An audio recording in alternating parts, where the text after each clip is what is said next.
Hi, I'm Stefan, the BMW DIY guy, and do you want to install a front-facing dash cam in your car? I'll show you how.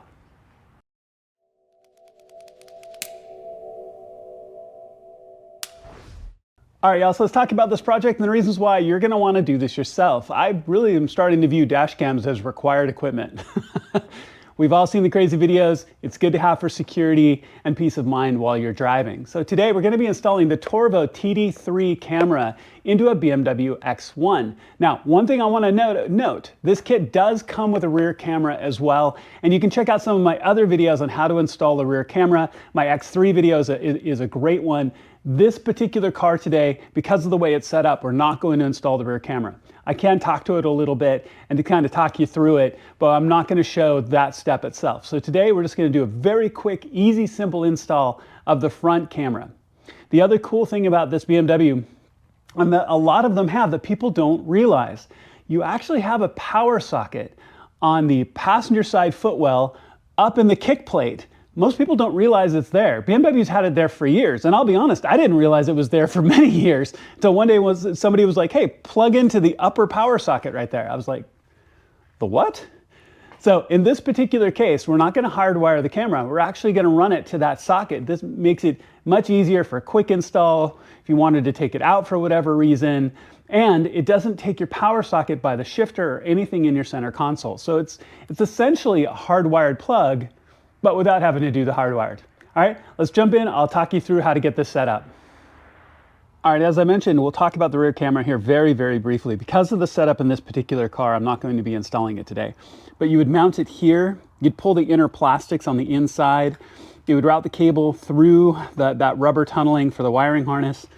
Bring it down the inside of the C pillar, which is this back pillar right here, inside of the carpet. You'd bring it all along that line, out through the bolster right here, down under the plastics along the side, bring it all the way around, and you can bring it all the way here and feed up behind the plastics in the door sill, because in this particular case, the rear camera actually plugs into the front camera. So you'd want to run the feed all the way up to where we're going to mount the front camera. In this case, I'm just going to install the front. All right, so as we look at the camera, you can tell the lens is on one side. It's going to be on the left side when you mount it. When I usually mount dash cams, I usually put them here on the passenger side or right side of the car. Now, I could potentially do so, and as you can see, the different positions you can put it in, and this is really going to be up to you of where you want this camera and whether it's in your line of sight or it's hidden. I'm a big fan of hiding them from the driver here, being hidden behind the mirror. So when you're sitting there and you're driving, you can't see it, which is kind of nice. But with the camera mounted on the left, you can see there's going to be some challenges there. In addition, the wire connections that as we come in right here are on the right-hand side. So we would have to feed out either from the roof liner or from your mirror shroud to the right side, which is absolutely possible. It could come out, sit behind, and then loop around. So it really depends on how you want to set it. If you wanted a cleaner wire install, you could potentially put it here on the driver's side, but that will leave it exposed to your line of sight as you're driving the vehicle. So it's really going to depend and be up to you. In addition, with the lens here on the left, as you can see from the dots on the windshield, this would actually allow me to mount it up a little bit higher because it's going to be free of the dots on the windshield. So I'm going to decide on where to mount this, but it's really not that hard. We'll walk through the cable install itself. We're just going to route it through either the mirror shroud and then the ceiling liner and down the A pillar, but I'll walk you through that whole process. All right, so we're looking at the passenger footwell, and right here is a typical socketed power outlet right here. And most BMWs have these, very few do not. So in this case, this is the outlet we're going to use. So I'm going to run the wiring here across the kick plate and down and out and then into the socket right here. That way I don't take the socket in the center console. I'm going to run the wiring all the way out here, up the A pillar, across the liner, and I'm going to install the camera here on the passenger side. It looks like the best place to have it. It'll be shielded from view and it'll be a good location. So very first thing that we want to do is take off this kick plate, and we're going to take off the plastic here. We have to take off the kick plate first. I'll show you how to do that. All right, so you'll see with this kick plate down, you can see right here where this all connects.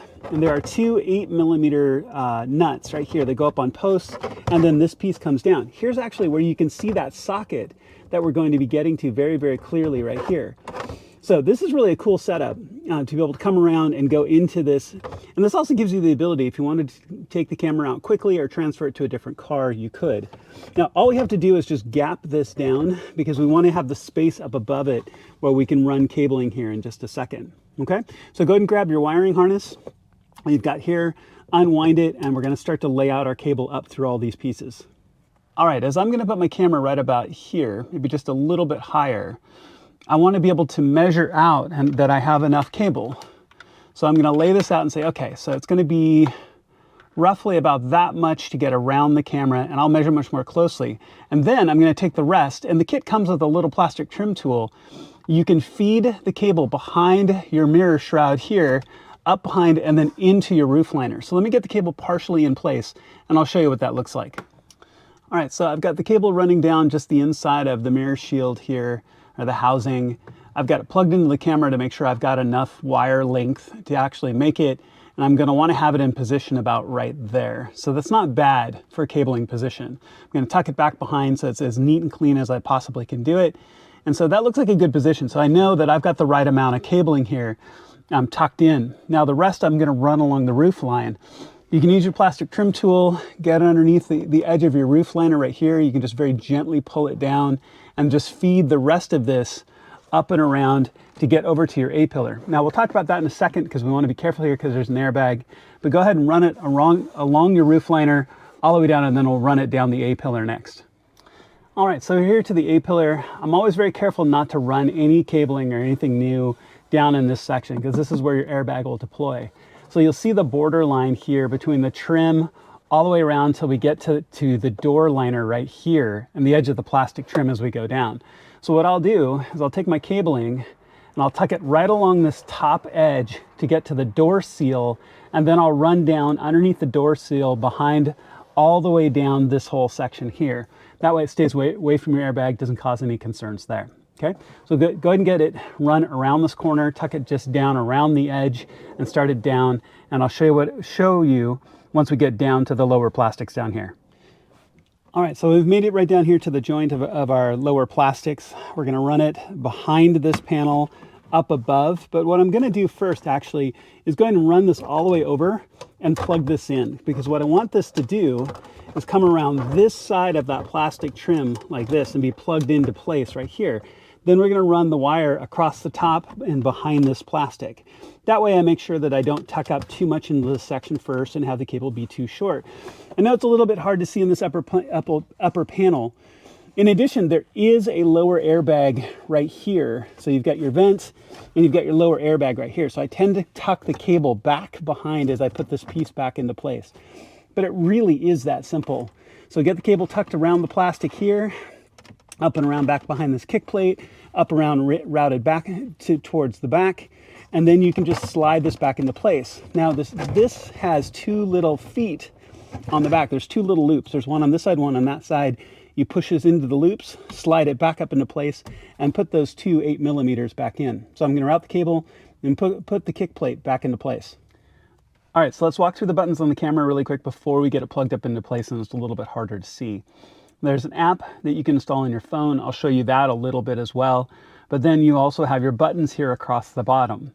So you've got the first button here closest to the camera lens. This will bring up the menu on the camera. You have an up and down, which are these arrows, and then a select. So you'd hit this to get into your menu, up and down through the menu, select whatever item you wanted to change, like if you wanted to turn the timeout on the back screen, if you wanted to change the startup audio, anything like that. Now in my case, I'm going to change the startup screen to be, or the screensaver to a minimum. I don't want this on while I'm running. I'm going to turn off the startup audio and some of the voice commands and some of the other things that's going to happen, because I want this sitting here very quietly, just recording. This is really going to depend on what you want to do. Now, if you look at the manual that comes along with the camera, there is a QR code to install the right app for the phone, on your phone, excuse me. for the camera. I'll show that a little bit as well. But I'm going to plug the camera in now, get it hung up in place by peeling back the adhesive and getting it in the right location. And then we'll talk about the functionality of the camera. All right, so turn the ignition on, camera's plugged in, and I saw the camera turn on briefly. I'm just walking through the add functionality here to add the camera. So I want to connect to the right Wi-Fi, and you'll just walk through the same process. Clearly, I've got an Android phone, and you'll want to use whether you're Android or Apple phone, whichever works best for you, right? So I'm going to add the correct Wi-Fi, we'll get the camera connected, and I'll show you what that looks like. All right, we're working. You get a great view of my garage. But this is also potentially an easier way to actually go into your different settings, so you don't have to worry about the buttons on the camera itself. Now, I'm going to go in, I'm going to turn my speaker volume down to 0. I want my video resolution to 4K. You can change your watermark and your timestamps. You can set collision, so it actually has the ability to sense if your car has been impacted and run the camera. I've turned off the boot sounds and everything else. Adjust your speed unit to kilometers or miles per hour, whichever is appropriate for you. And you can set up all the rest of your settings here in the camera, so it'll work well. But as you can tell, it's installed. It's working great. GPS is working, wireless is working. This is exactly what I want it to be. And you've got my timestamps in my video and everything else. So install is looking really, really good. I think my layout is in a good spot. It's exactly what I want it to be. So this is really going to serve well. And all in all, this is about a 15-minute install, probably max. So really straightforward. So good job. Go ahead and only put your couple of tools away. You're all done. All right, guys, all done. So like I said, go ahead and clean up, put your tools away. Now, if you can't find the Wi-Fi password when you're first setting up for the camera, the password is 12345678. Once you get the app connected, you can change the Wi-Fi SSID, you can change the password, you can do all those things if you want better security or you want it set up to something custom for yourself.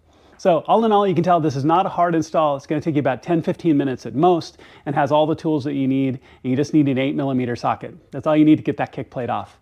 So thank you to Torvo for making such a product that's so easy to work with and so easy to set up. The app looks really, really solid and the camera has great resolution. I'm looking forward to having this in this car and that sense of added security.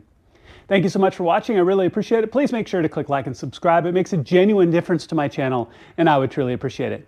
I'll see you on my next video.